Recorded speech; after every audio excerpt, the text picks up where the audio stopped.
فرشته بود، فقط بال و پر نداشت. شاید که داشت بال و پر، اما خبر نداشت. یا داشت آگهی ز پر و بال خویش، لیک میلی جدا شدن ز من و از پدر نداشت. در کودکی به مادر خود خواستم برم، یک هدیه جیب من آن لحظه زر نداشت. زر یافتم به گاه جوانی و آن زمان، جز عشق یار سینه هوای دیگر نداشت. وقتی به یادی هدیه افتادم که مادرم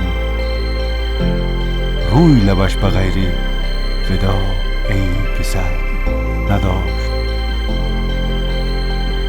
مادر فرشته بود، پری خود گشاده رفت،